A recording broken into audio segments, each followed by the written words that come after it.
It's coming. That song again. Is it?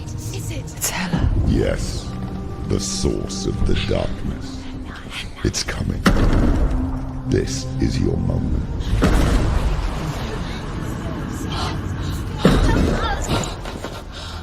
I'm sorry. I can't watch this. What are you doing? You're showing weakness. You're not a warrior. You're a disgrace. The gods will punish you for this. Get up. Pick up the sword. Pick it up. Fight the darkness. Fight it. Get up. Get up. Get up and fight.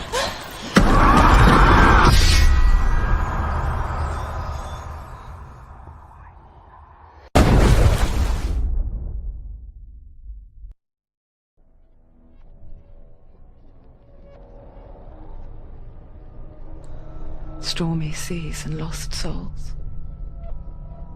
She's dreamt of this before. They say dreams are visions of our memories, thoughts and fears, as seen by our inner eye. But what if each one of us is always dreaming, even when awake, and we only see what our inner eye creates for us? Is this what hell is? A world shaped by Senua's nightmares. Maybe that's why people feared seeing the world through her eyes. Because if you believe that Senua's reality is twisted, you must accept that yours might be too. You failed the gods. You're pathetic. Rotten. Cursed. What were you thinking? Did you really think you could win? How stupid can you be? So stupid. Everyone hates her. She's cursed. The shadow hates. Look at you. A warrior. Worthless. Weak. Pathetic. Go on. Feel sorry for yourself, because there is no one left to do that for you. Everywhere. You failed. What's that? Take it. If you're too much of a coward to fight, then end the suffering. Broken and lost. Just like your sword. Come on. Dare.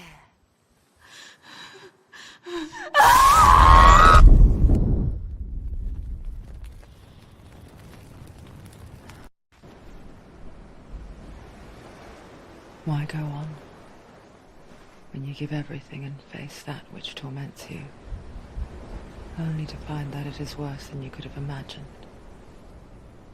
Why go on? Is it really so weak to ask this? Or are we just so afraid of the honest answer that we do not dare pose the question? Sometimes the answer lies in a memory, a feeling, a song.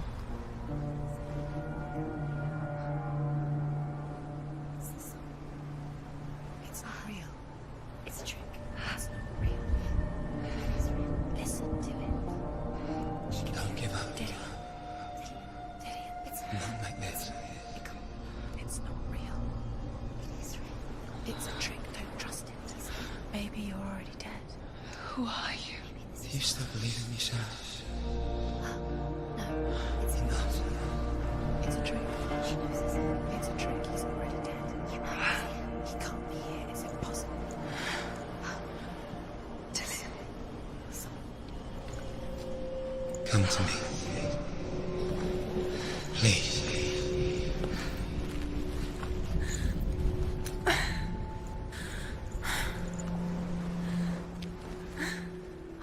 The light. Go towards the light. It's him. There he is. It can't be him. It's just a trick. It's in your mind. No, he's here. It's in your mind. It's real. It's happening. Go towards it.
first met him, she was not in a good place.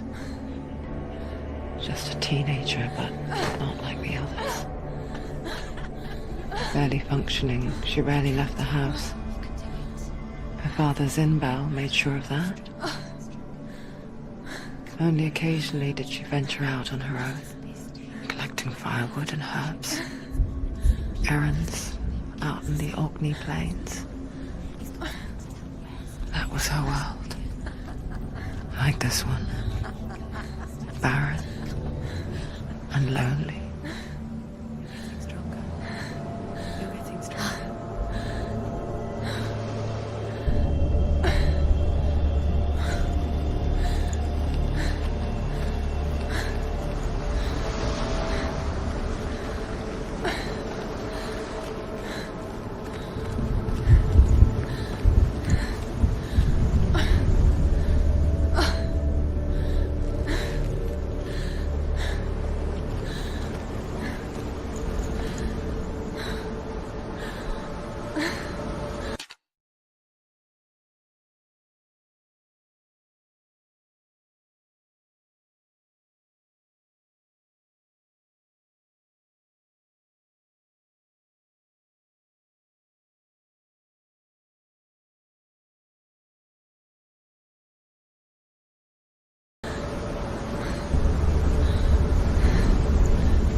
Nothing lives here, not even you.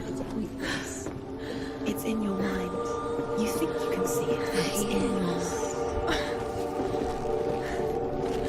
That's the truth. There he was.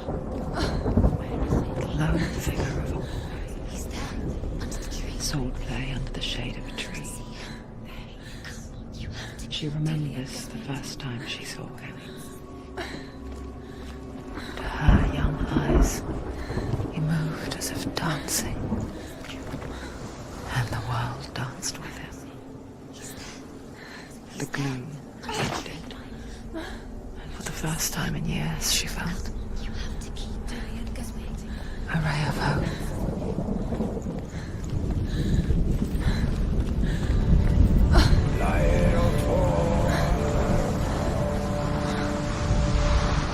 The Northmen tell of a great hero. His name is Sigmund.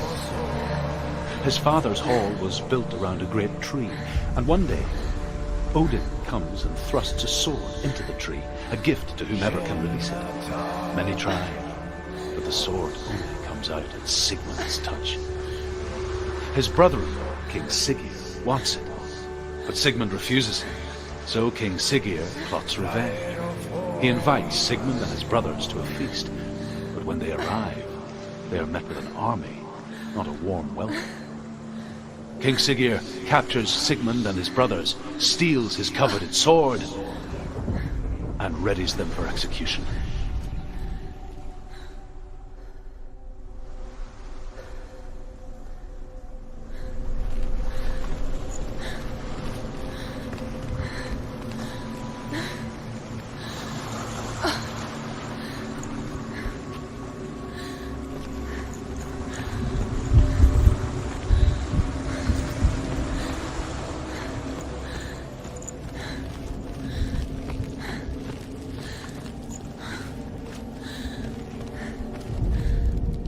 Death for Sigmund and his brothers seems certain. But the king's wife is Sigmund's sister, and she begs for mercy and implores the king to chain them up instead. He agrees. Not for mercy, though, but because he plans an even more cruel and lingering death. Chained to a tree in the forest that night, a she-wolf comes and devours one of Sigmund's brothers.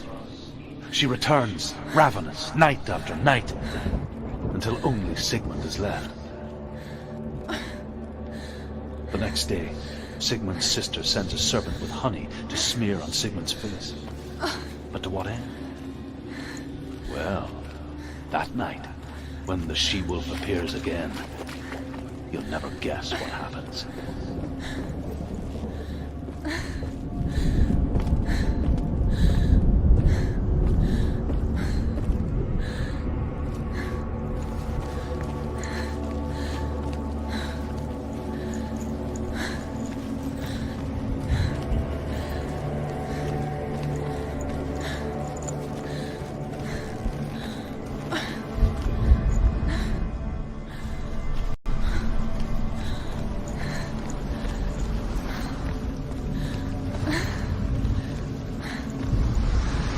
As the she-wolf licks the sweet honey from Sigmund's face, he bites the wolf's tongue.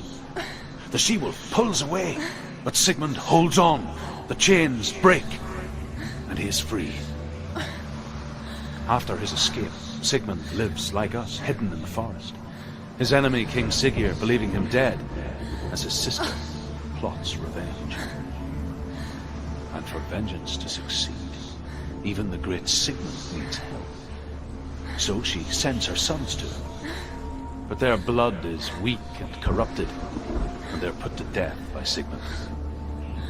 So his sister hatches a new plan, one that is cold of heart and pure of blood.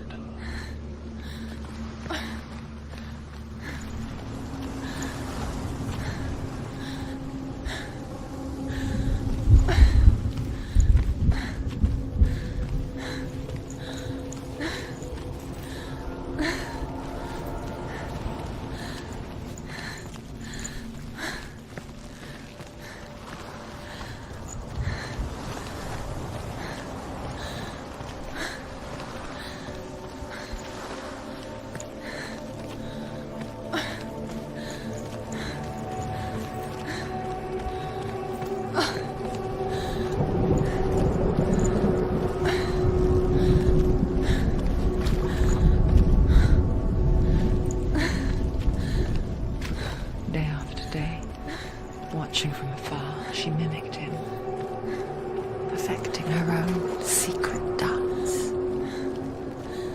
wishing those fleeting moments of light would stretch out to last forever. Sigmund's sister trades shapes with the sorceress, and in disguise, she lies with her own brother. She gives birth to a son named Sinfjotli. After a time, she sends him to the forest to Sigmund. He tests the boy and finds him strong and fearless, and so they go to take their vengeance on King Siggeir.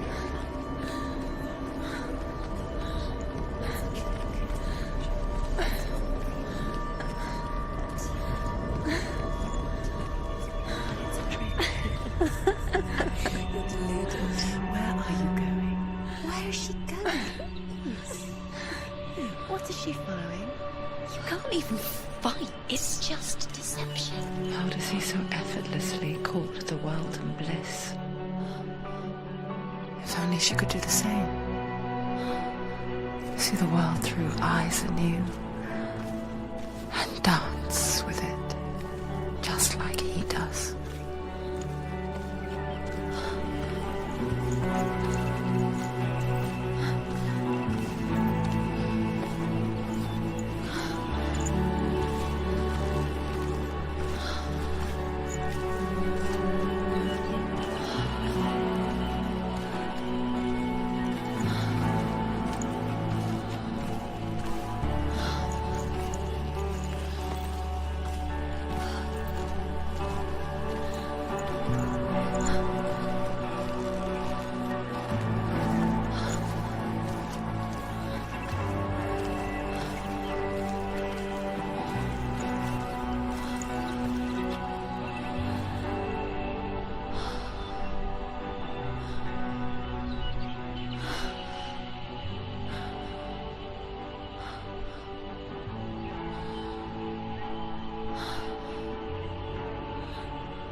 What's your name? Senua. I haven't seen you before. I don't leave home much. Oh, Zeno's daughter. I have to go. Wait. Who taught you to fight like that? No one. No one. Well, I watched you, and You learnt all of that from watching me? You should become a warrior, you know. me? I'm Dillian. I'm here for the warrior trials. Just come and watch. And bring your sword. You can't put it into words. That moment when you look into the eyes of the one who's supposed to reassure you, make you feel safe. It only takes an instant. Fear swallows you before you have a chance to make sense of it. And darkness becomes a part of who you are. You killed him. But her world changed the day the Northmen took him from her. Senua knows that there's no going back to how things were. That there's nothing to go back to at all. Stay still, stay quiet, hide, don't tell her. Their gods can see into your mind. They will use this power to destroy They you. won't stop me. I can still feel him. Whatever's left of him, they will never let him go. I'm not gonna let him rot here! You're the one rotting here. Leave me alone! You will die here. No! And all your suffering will have been for nothing.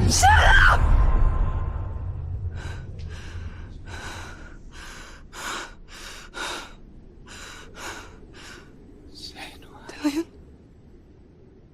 Is that you?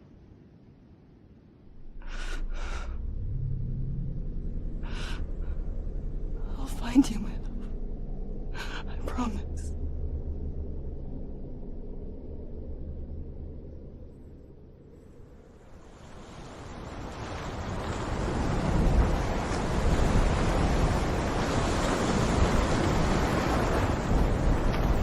By the tree.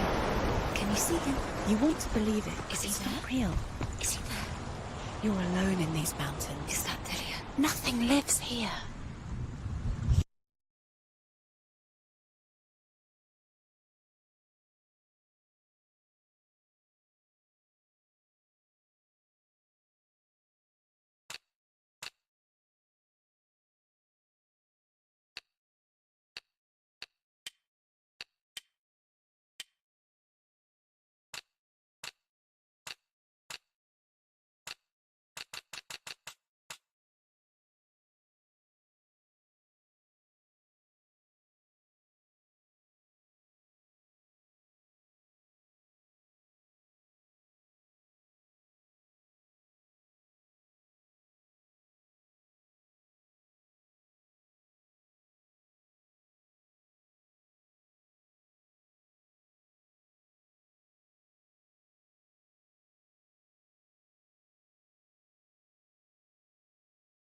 You won't survive.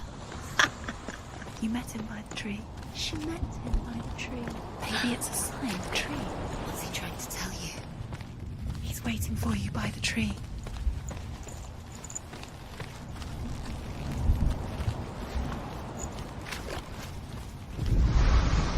As Sigmund and Sinfjotli are being buried alive, Sigmund's sister throws an armful of straw into the grave mound.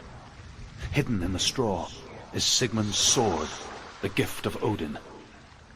They cut their way out of the grave mound and set fire to Siggeir's hall.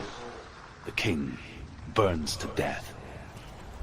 Sigmund calls to his sister to come out so that she may live and be honored.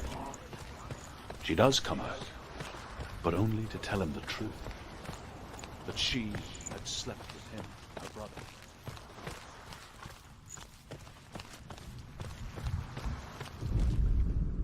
And here is the end of Sigmund's story.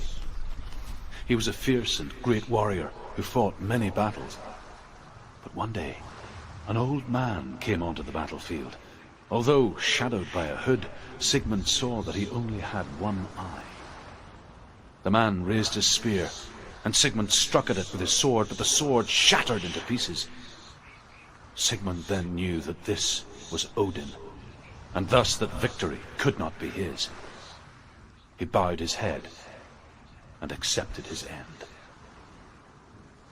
Dying, he tells his wife that she is with child, and that her son will one day make a great weapon out of the fragments of his sword. The sword named Gram.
Its name is Gram. It was forged by the god of all Northmen, Odin, and gifted to Sigmund, a great warrior. I need this sword. It's important. Can you help me? The sword appears whole, but it is an illusion. It shattered into shards long ago. It is said a great warrior can reforge Gram by answering the trials of Odin, one for each shard. The roots of the Tree of Death will take you to new lands where you will face the trials. Go to the shards. Go to the shard. Go to the shards. What's the shard? Find it. It's the metal runestones. It's in front of you. Find it. The metal. The runes. You need that sword. Go to the shard. Find the shards.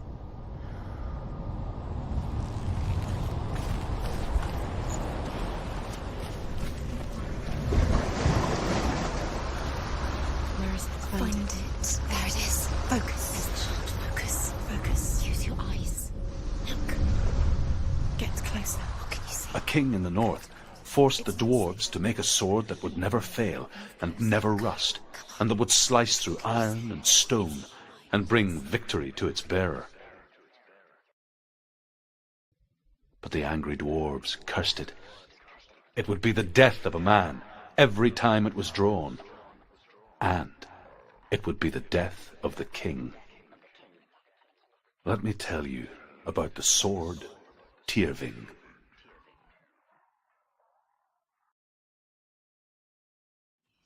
I don't recognize this place.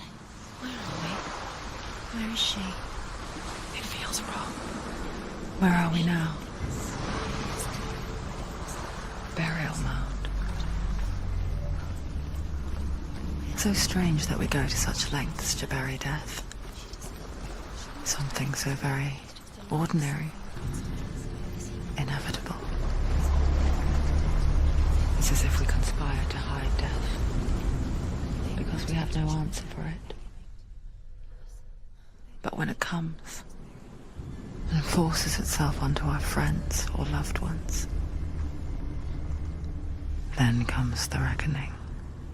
Willful child who teaches herself to fight with weapons.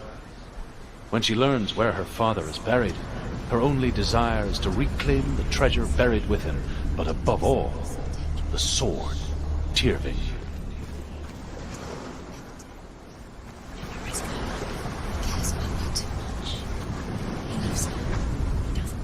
Senua, you remind me of a story that the Northmen tell about a young woman warrior.